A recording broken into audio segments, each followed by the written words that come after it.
My main task today was to decipher this secret message that I'd written using the Caesar cipher. I didn't tell you what shift I'd used, what key I'd used, but I hope that through trial and error eventually you would determine that the key was 9, or the shift was 9 to the left, the key was -9.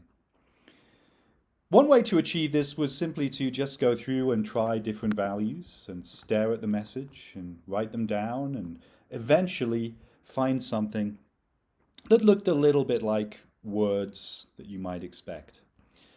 Some of you might have tried to implement this in an even smarter way and automate the process of trying to find the key.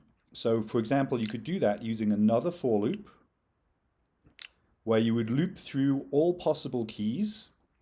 Here, instead of a number that you'd just chosen yourself, you would allow the key to be created by the for loop. And in this way, you could have looped through lots of different options and things would have appeared on the screen over and over again, and eventually maybe you would have found the message. But there was no request necessarily to automate the process. I'm just showing you that you could have automated the process if you so chose. So let's return back to our original state where we just do this by hand, and eventually I would hope that you would have found that -9 looked the most like a message.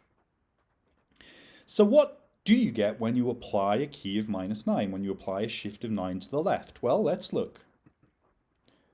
F space L, maybe not helpful. Of looks promising. O space N, D, and looks promising. That's a little confusing.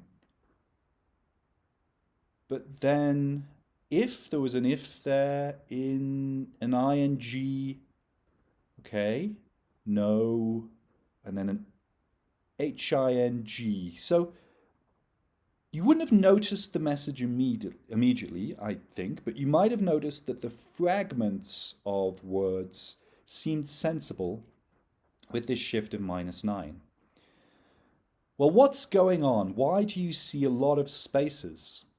And it comes back to this problem that we can go off the end of the alphabet depending on which letter we're looking at. So think about O. O is safe. 1, 2, 3, 4, 5, 6, 7, 8, 9. That's going to correctly display as F. U is safe. 1, 2, 3, 4, 5, 6, 7, 8, 9. It's going to display as L. But the D is a problem. With the D, you'll shift 1, 2, 3 off the end of the alphabet, and your microbit won't know how to decode that letter because you'll have shifted before the start of the alphabet. Perhaps you thought, okay, well, I know how we fixed this last time. I can cleverly add additional letters to the beginning of the alphabet, and everything will then work. Because, for instance, now, my D will shift 1, 2, 3, 4, 5, 6, 7, 8, 9. Fine, not a problem. So let's see if that works.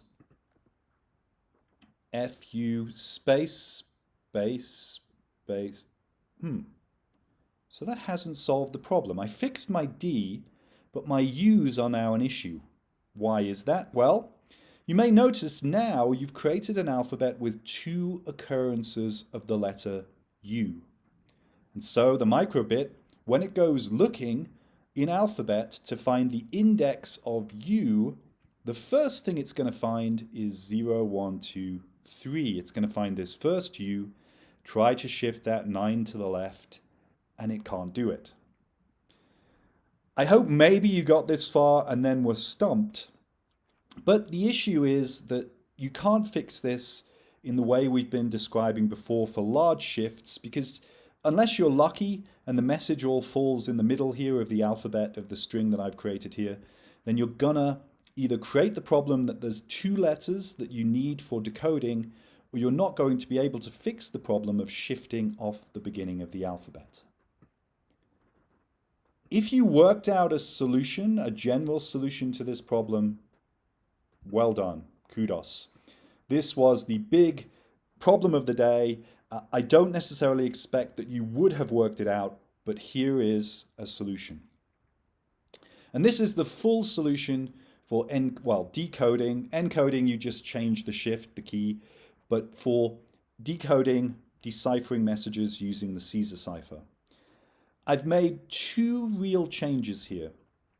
The first is I've finally implemented this length of message -1. I've been telling you for a while that because we start at 0, but the length of the message goes all the way to the end, we only really need to loop to one letter in. But that's a minor issue. That's not the thing to focus on. The thing to focus on is this fix here, this new if clause.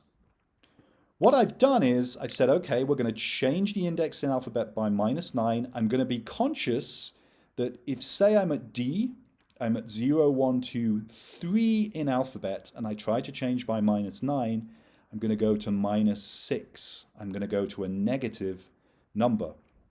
But I know how to get my microbit to have special behavior if certain conditions are met, using an if-then loop. So all I've done is I've said, okay, well, if I'm in the unfortunate situation where I'm off the beginning of the alphabet, if the index in alphabet has become negative, it's less than 0, it's less than the index that corresponds to A, let's add 26 to it.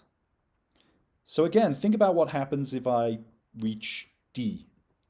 D is at 0, 1, 2, index 3.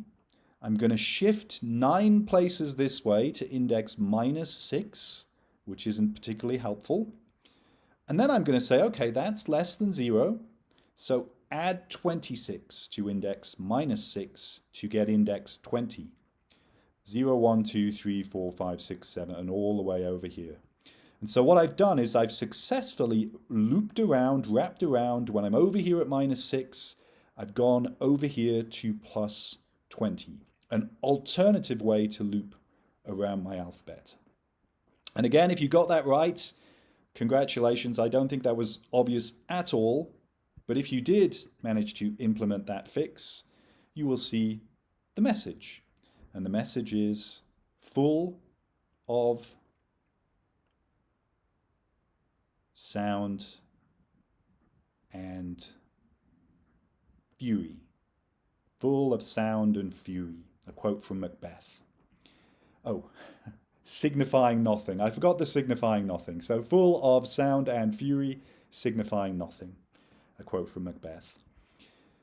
Well done again if you managed to get your microbit to display the full decoded message.